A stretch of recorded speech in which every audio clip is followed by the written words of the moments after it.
Assalamualaikum warahmatullahi wabarakatuh.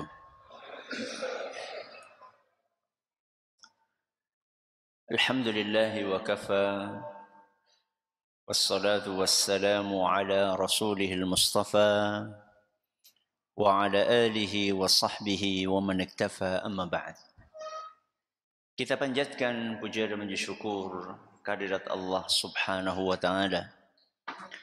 Pada kesempatan malam yang berbahagia kali ini, tanggal 6 Rabiul Awal 1445 Hijriah, atau yang bertepatan dengan tanggal 20 September 2023, kita masih kembali diberi kekuatan, kesehatan, hidayah serta taufik dari Allah Jalla wa'ala, sehingga kita bisa kembali menghadiri pengajian rutin tafsir Al-Quran di Masjid Agung Darussalam Purbalingga. Kita berharap semoga Allah subhanahu wa ta'ala berkenan untuk melimpahkan kepada kita semuanya ilmu yang bermanfaat, sehingga bisa kita amalkan sebagai bekal untuk menghadap kepada Allah Jalla wa'ala. Allahumma amin. Salam dan salam semoga senantiasa tercurahkan kepada junjungan kita Nabi Agung Muhammad sallallahu alaihi wasallam, kepada keluarganya, sahabatnya, dan umatnya yang setia mengikuti tuntunannya hingga di akhir nanti. Seperti biasanya, sebelum kita mengawali pengajian malam hari ini, kita akan membaca sebagian dari surat yang mulia, surat Al-Mutaffifin. Semoga Allah subhanahu wa ta'ala memberkahi majelis kita. A'udzu billahi minasy syaithanir rajim.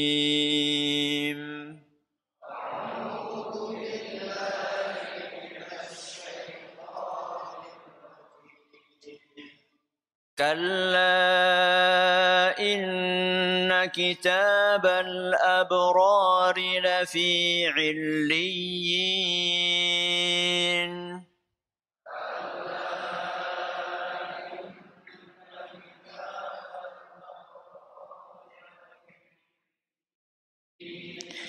Wa ma adraka ma illiyun.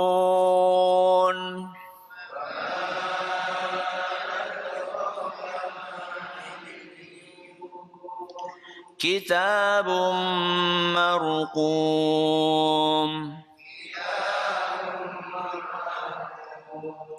يشهده المقربون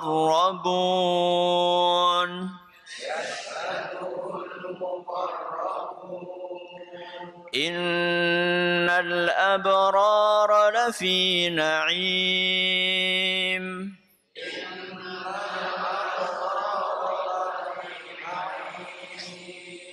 على الأرائك ينظرون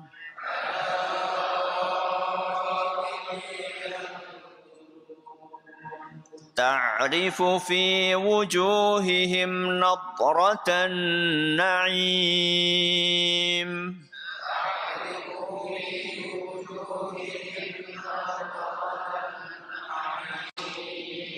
يسقون من رحيق مختوم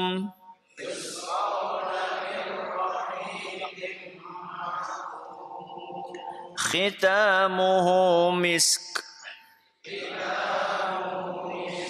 وفي ذلك فليتنافس المتنافسون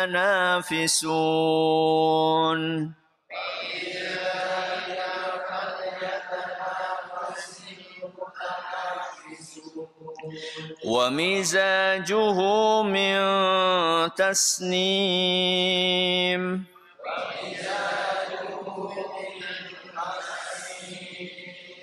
عينا يشرب بها المقربون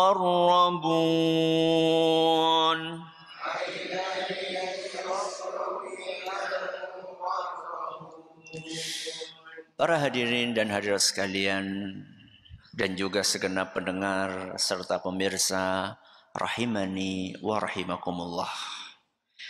Ayat yang terakhir kita bahas ayat berapa? Ayat 17. Dengan selesainya pembahasan ayat ke-17, berarti kita telah menyelesaikan tema yang kedua yang ada dalam surat Al-Mutaffifin. Tema yang kedua itu mulai dari ayat ke-7 sampai ayat berapa? 17. 11 ayat.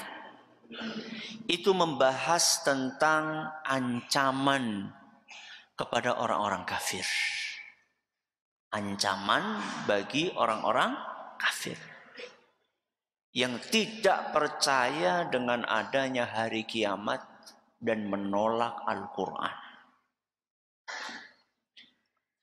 Setelah Allah membahas tentang orang-orang kafir dan ancaman keras bagi mereka, Allah Subhanahu wa ta'ala mulai dari ayat yang ke-18 sampai 11 ayat berikutnya. Berarti ayat pintu 28. Ya, mulai dari ayat ini sampai ayat ini dan 10 ayat, berarti 11 ayat. Dari ayat ke-18 sampai ayat ke-28 Allah menceritakan tentang janji istimewa buat orang-orang yang bertakwa. 11 ayat membahas orang kafir, 11 ayat membahas orang beriman. Berarti mulai ayat ke-18 kita sudah berpindah tema.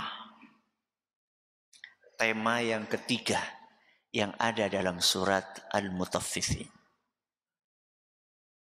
Allah Subhanahu wa ta'ala dalam Al-Quran sering sekali menggandengkan antara dua pembahasan.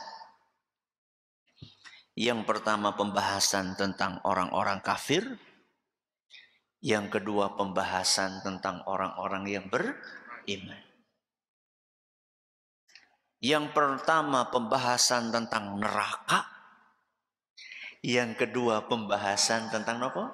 Surga. Yang pertama membahas tentang kenikmatan. Yang kedua membahas tentang azab dan siksa. Inilah yang diistilahkan dengan targhib dan tarhib. Targhib itu artinya adalah motivasi dan tarhib artinya adalah ancaman. Kenapa Allah Subhanahu wa ta'ala menggandengkan antara pembahasan mengenai surga digandengkan dengan pembahasan tentang neraka? Kenapa Allah Subhanahu wa ta'ala menggandengkan pembahasan tentang nikmat yang luar biasa? Allah gandengkan dengan pembahasan tentang siksa yang begitu mengerikan. Kenapa Allah menggandeng pembahasan tentang orang-orang yang beriman digandeng dengan pembahasan tentang orang-orang yang tidak beriman? Karena manusia punya sifat dasar. Punya apa? Sifat dasar. Apa sifat dasar manusia? Sifat dasar manusia itu adalah pengen selamat, takut celaka. Kenapa?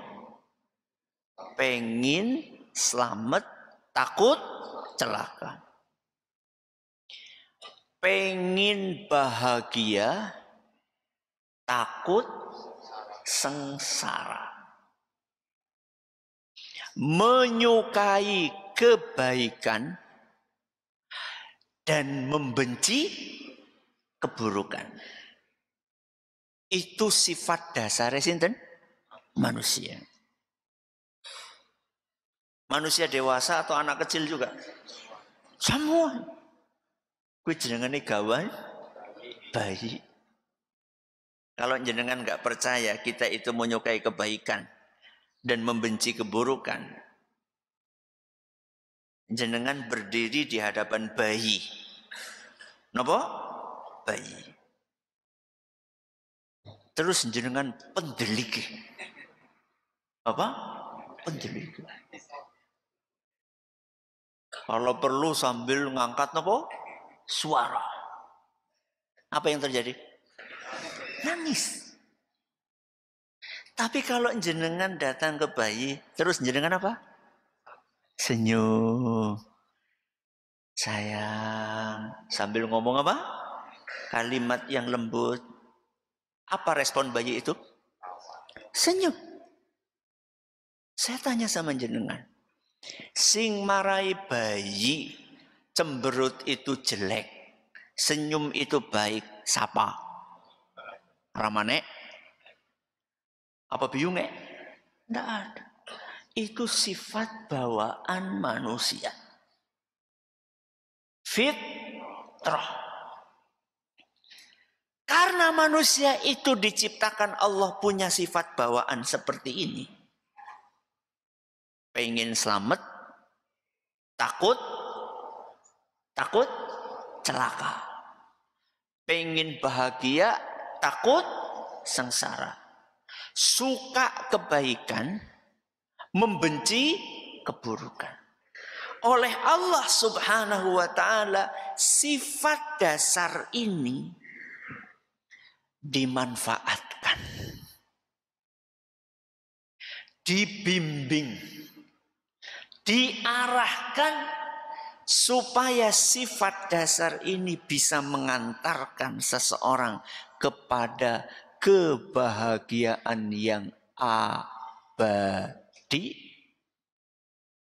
dan bisa menghindarkan dia dari kesengsaraan yang tidak ada hentinya. Sudah dasarnya suka kebaikan, maka sama Allah dikasih motivasi. Motivasi untuk melakukan apa? Kebaikan. Diiming-imingi dengan pahala, dijanjikan dengan apa? Surga.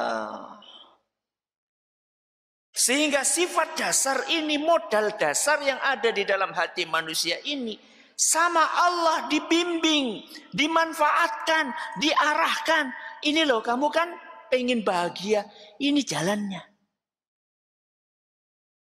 Jalannya apa? Ngaji. Apa maning? Sholat. Apa maning? Baca Quran. Apa lagi? Berbakti kepada orang tua. Apa lagi? Sayang anak, sayang istri. Dibimbing sama Allah. Kamu ini sudah punya modal. Pengen selamat, pengen bahagia, ini jalannya. Dikasih motivasi sama Allah. Di waktu yang sama, manusia juga punya sifat yang kedua. Apa tadi? Takut, sengsara, nggak pengen sial, nggak pengen rugi, membenci keburukan. Maka sama Allah Azza wa Jalla dikasih tahu, nih, kalau kamu memang takut sengsara, ketahuilah bahwa perbuatan-perbuatan buruk ini akan mengantarkan kamu kepada kesengsaraan yang tidak ada hentinya. Maka di dalam Al-Quran diwanti-wanti, jangan berbuat syirik. Karena syirik itu akan bikin apa? Sengsara. Dunia apa akhirat? Dunia akhirat. Dalam hadis Nabi SAW diwanti-wanti, jangan durhaka kepada orang tua. Karena kedurhakaan kepada orang tua akan mengakibatkan kamu sial, akan mengakibatkan kamu rugi, akan mengakibatkan kamu sengsara, dan akan mengantarkan kamu ke dalam neraka. Maka setelah Allah Azza wa Jalla di tema yang kedua, ayat berapa tadi? Ayat berapa tadi? Mas Klolen. Ayat 7 sampai 17. Memberikan wanti-wanti. Kalla inna kitabal fujjari lafi sijjin. Awas, hati-hati. Dari orang-orang yang jahat ini, dari orang-orang kafir ini, mereka akan sengsara di dunia dan di akhirat. Setelah kita diingatkan sama Allah supaya waspada dari perilaku-perilaku buruk mereka, setelah selesai 11 ayat, Allah pindah ke 11 ayat berikutnya. Ayat berapa tadi? 18 sampai 28. 11 ayat juga. Apa kata Allah Azza wa Jalla? Kalla inna kitabal abrari lafi illiyin. Sesungguhnya kitabnya al-abrar. Al-abrar itu orang-orang yang baik, orang-orang yang beriman, orang-orang yang bertakwa. Kebalikannya fujar.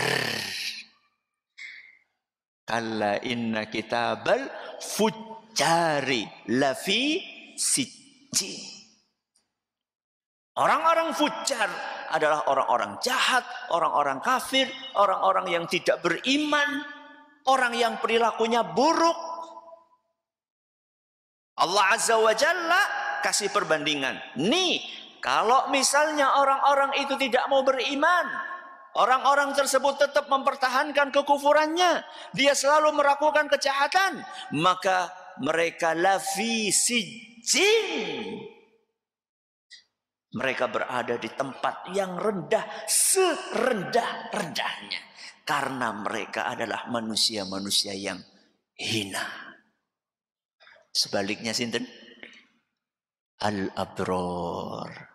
Di mana al-abrar? Lafi illiyin. Kalau si jin gue kayak kie, mengisor. Nek ngiliyin itu apa? Mengdur. Lafi illiyin, berada di tempat yang tinggi, yang luas. Itu menunjukkan kemuliaan. Yang satunya di tempat yang rendah, sempit, peteng, dedet. Itu berarti menunjukkan apa?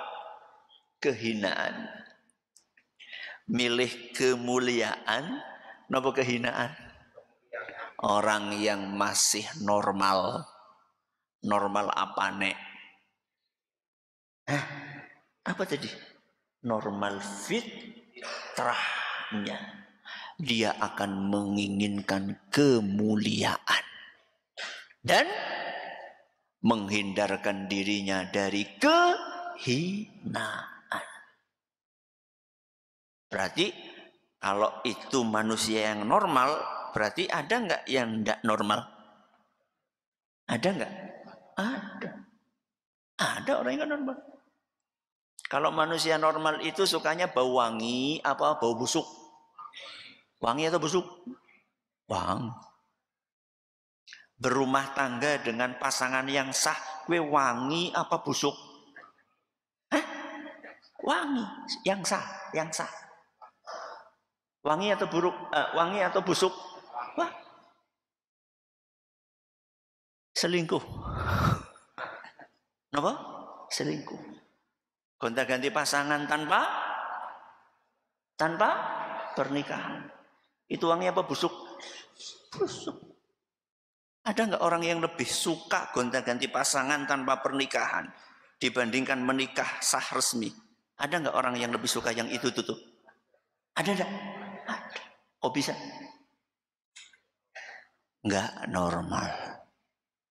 Fitrahnya sudah nopo? Rusak. Masih bisa diperbaiki? Bisa. Caranya? Ngaji. Ngaji. Supaya kita bisa memperbaiki diri. Ya. Mandi bersih, sama nggak mandi, enak mana? Mandi. Seger. Tapi orang yang fitrahnya sudah rusak, lebih suka? Lebih suka? Nggak mandi. Ya. Ada orang, saya lupa di Iran atau di India lupa, yang sudah nggak mandi puluhan tahun. India ya, lupa saya. Bareng adus mati. Bareng adus apa? Mati. Karena sudah terlanjur nopo? Nyaman dengan nopo? Dengan kekotoran. Nek jenengan nggak mandi sebulan pripun? Hah? Wes ora karu-karuan, jangankan sebulan. 2 hari nggak mandi jadi rasanya ora kepedak banget. Ya. Berarti masih normal atau tidak? Alhamdulillah sih normal. Ya. Baik. Berarti hari ini kita akan membahas ayat keberapa? Ayat ke-18. Kalla inna kitabal abrari lafi 'illiyin. Sesungguhnya buku catatan orang-orang abrar, orang-orang yang bertakwa, orang-orang yang beriman, orang-orang yang baik, buku catatan amalan mereka ada di sebuah tempat namanya Illiyin. Kebalikannya napa wau? Sijjin. Di mana lokasi Illiyin itu? Banyak perbedaan pendapat di antara para ulama tafsir. Tapi pendapat yang insya Allah paling kuat adalah pendapat yang didasarkan kepada sabda Nabi SAW. Di mana Rasulullah SAW dalam sebuah hadis yang sahih yang diriwayatkan oleh Imam Ahmad, beliau sallallahu alaihi wasallam menjelaskan lokasi Illiyin itu di mana. Kata Nabi sallallahu alaihi wasallam, "Uktubu kitab 'abdi fi 'illiyin fis sama'is sabi'ah." Dalam hadis itu disebutkan, tuliskanlah kitab 'abdi, bukunya hambaku ini, yaitu hamba yang beriman, fi 'illiyin, di sebuah tempat namanya Illiyin. Di mana itu? Nabi lanjutkan sabdanya, fis sama'is sabi'ah, di langit yang ke-7. Langit keberapa? Ke-7. Berarti tinggi atau rendah? Tinggi. Sekarang kita ngelihat ke atas. Maksudnya metung, kau ujuki. Jenengan keluar, kemudian jenengan lihat ke atas. Apa yang terlihat di atas? Langit. Itu namanya langit dunia.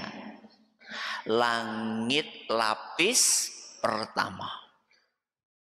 Di atas langit lapis pertama itu ada langit kedua. Di atas kedua, ketiga, keempat, kelima, keenam, ketujuh. Di langit ketujuh itulah tersimpan buku catatan orang-orang yang beriman.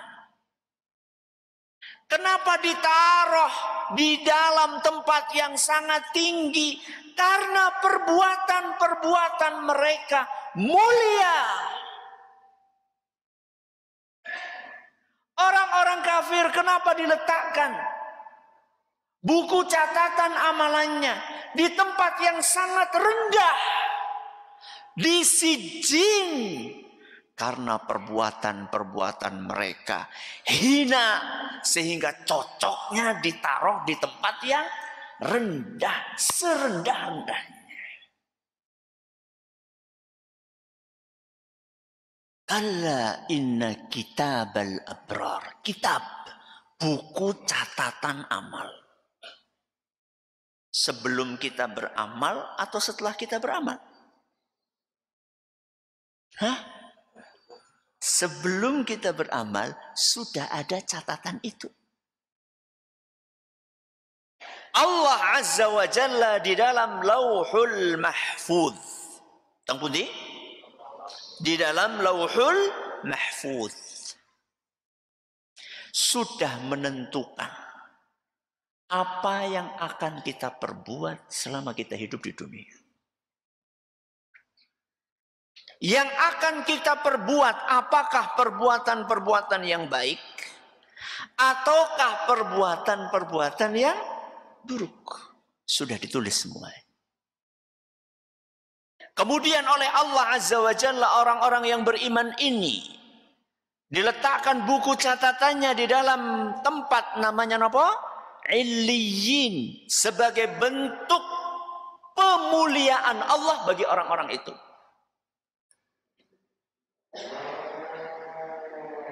Bahkan Allah sudah menentukan setiap manusia akan masuk ke surga atau akan masuk ke neraka. Apa kata Nabi SAW? Ma minkum min ahadin illa wa qad kutiba maq'adahu minal jannati wa maq'aduhu minan nar. Semua dari kita sudah ditulis akan masuk ke surga atau masuk ke neraka. Semua dari kita. Lah, terus kalau kita sudah ditentukan bakal masuk neraka atau masuk surga, ngapain lagi? Ngapain lagi? Beramal. Betul. Betul atau tidak? Hah? Tidak. Tidak apa betul? Tidak betul. Pertanyaan itu, ngapain lagi beramal? Ditanyakan oleh sahabat kepada Nabi SAW. Berarti pertanyaan ini jenengan kayak pertanyaan sahabat, gak? Masya Allah. Faqalu, maka para sahabat berarti bukan cuma satu. Faqalu, maka para sahabat bertanya, ya Rasulullah, afala nattakil? Kalau memang sudah ditentukan kita ini bakal masuk neraka atau ke surga, ya sudah kalau gitu kita pasrah aja. Kenapa? Pasrah. Nek pancen arep mlebu surga ya bakal napa? Mlebu surga. Ngapa kesel-kesel? Beramal. Nek bakal mlebu neraka ya ngapa? Angel-angel salat warang-wurung mlebu neraka. Sudah pasrah aja wahai Rasul. Apa jawaban Nabi sallallahu alaihi wasallam? I'malu. Kenapa i'malu? Beramallah kalian. Fakullun muyassar. Fakullun muyassar. Masing-masing dari kita akan dimudahkan oleh Allah Azza wa Jalla sesuai dengan garis takdirnya. Hadis riwayat Bukhari dan Muslim. Garis takdir kita kemana? Rahasia. Yang tahu cuma siapa? Allah. Tapi kalau kita melihat hari ini kita di mana? Masjid. Lagi ngapain? Ngaji. Mudah-mudahan itu adalah pertanda garis takdir kita kemana? Surga. Mudah-mudahan. Gak bisa kita memastikan. Iya, gak bisa. Karena kita tidak tahu apakah pekan depan kita mau ngaji lagi atau enggak. Betul? Betul. Ada enggak orang rajin ngaji, setelah itu bosan, akhirnya orang mangkat masjid, mangkat ngendi? Diskotik. Terus mati. Na'udzubillah min dzalik. Ada. Ada. Maka setelah kita merasa bahwa kita ini lagi dimudahkan oleh Allah Azza wa Jalla di jalan yang akan mengantarkan ke surga. Istiqomahlah. Karena sesungguhnya al-abrar, kalla inna kitabal abrar. Abrar itu artinya adalah orang yang konsisten melakukan kebaikan. Konsisten berarti setiap hari, setiap saat. Itu namanya konsisten. Bukan sholat sehari libur sepekan. Sholat sepekan libur sebulan. Sholat sebulan libur setahun. Nggak seperti itu. Orang yang konsisten dengan kebaikan adalah orang yang berusaha untuk menjalankan kebaikan selama hayat masih di kandung badan. Ya tapi kan kalau manusia itu kan pasti terjerumus kepada apa? Ada saatnya dia imannya turun, kemudian melakukan perbuatan apa? Dosa. Ada solusinya. Apa solusinya? Tobat. Solusinya tobat. Setelah kita melakukan perbuatan dosa, jangan tunda-tunda tobat. Supaya apa? Supaya akhir hidup kita adalah tobat, bukan maksiat. Karena kita berkejaran dalam tanda kutip dengan malaikat pencabut nyawa. Ustaz, wingi tanggaku sing mati, kudu nyong. Iya. Itu malaikat itu kemarin itu lewat depan rumah jenengan. Yeah. Jadi orang mampir, harap apa? Karena belum saatnya. Bisa jadi besok mampir, masuk ke rumah kita, mencabut nyawa kita. Al-abrar adalah orang yang konsisten melakukan kebaikan. Dimulai dari yang wajib-wajib. Contohnya, sholat maghrib, terus sholat isya, besok sholat subuh, yang wajib-wajib. Mulai dari yang wajib-wajib. Apalagi yang wajib, mendidik anak, mendidik istri, itu wajib.